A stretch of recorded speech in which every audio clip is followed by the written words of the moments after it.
professores! Meu nome é Jéssica Tolentino, eu sou editora e pesquisadora de literatura infantil e juvenil. Eu estou aqui hoje para conversar com vocês sobre mediação de leitura. Nesse vídeo, você vai encontrar uma série de sugestões de como trabalhar a literatura em sala de aula. É importante ter em mente que a maneira como você vai conduzir essa leitura é fundamental para a construção de leitores mais críticos e conscientes. Então vamos começar? Esse livro que eu tenho aqui se chama Um Conto por um Guaraná.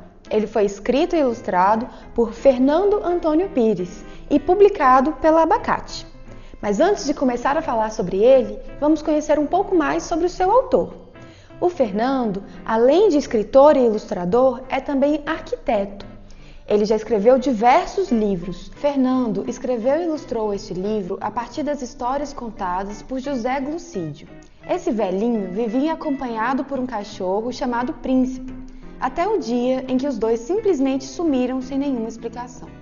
O livro Um Conto por um Guaraná apresenta 7 histórias que são um tanto inusitadas e divertidas.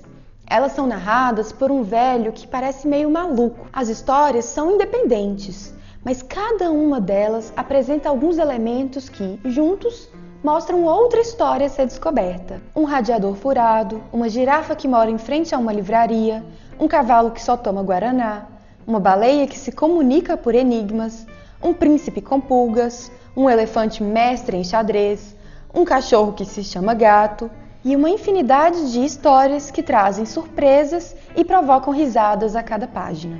E o tema não poderia ser outro: aventura, mistério e fantasia. O gênero do livro é a novela. Os textos de aventura e humor envolvem o leitor na faceta criativa da literatura e possibilitam um exercício de interpretação e apropriação e aproximação da leitura literária. O escritor vale-se da imaginação para envolver o leitor na faceta criativa da literatura. Os textos de aventura e humor são um ótimo exercício de interpretação e aproximação do leitor à leitura literária. É por isso que o livro Um Conto por um Guaraná é perfeitamente apropriado aos alunos do 6º e 7º anos. Agora, finalmente chegou a hora de trabalhar o livro em sala de aula. Antes de começar a ler a história, é importante atentar-se para os paratextos editoriais. E o que são paratextos? São esses elementos que estão inscritos no livro, mas que não fazem parte da história propriamente. Por exemplo, o título do livro, o nome do autor, o logotipo da editora, o texto de quarta capa e, em alguns casos, texto de apresentação, prefácio, pós-fácio. São todos esses elementos que nos preparam para a leitura. É interessante que os alunos também façam essa reflexão sobre o que esses elementos nos têm a dizer sobre o livro a ser lido. Um outro paratexto é o sumário. Aqui você vai encontrar 7 histórias listadas. No entanto, o autor afirma que há um enigma nesse livro, uma 8ª história a ser descoberta. Convide os alunos a adentrar no livro e fazer essa descoberta.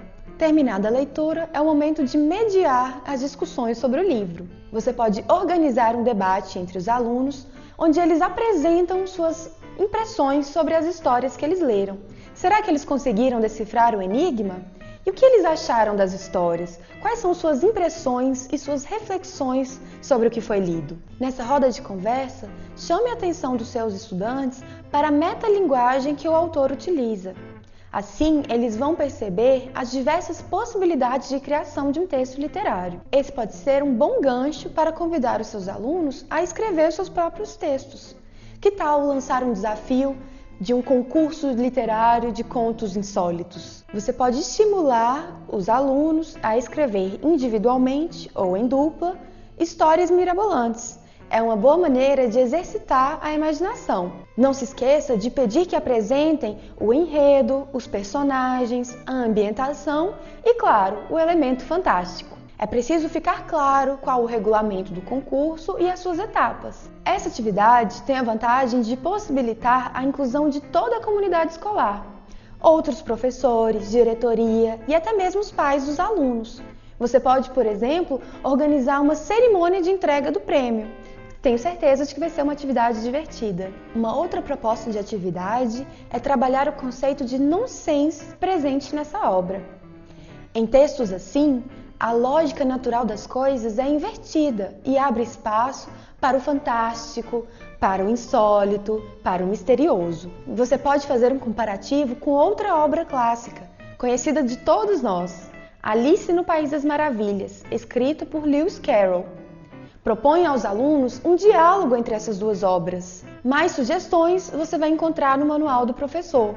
Lá estão detalhadas uma série de atividades e outras abordagens possíveis para a sala de aula. Bom, a nossa conversa vai chegando ao fim. Eu gostaria de lembrá-lo que essas sugestões foram apenas o pontapé inicial do seu trabalho. É claro que há muitas outras formas de se trabalhar literatura em sala de aula. Uma dica importante é conversar com seus alunos e ouvir o que eles têm a dizer.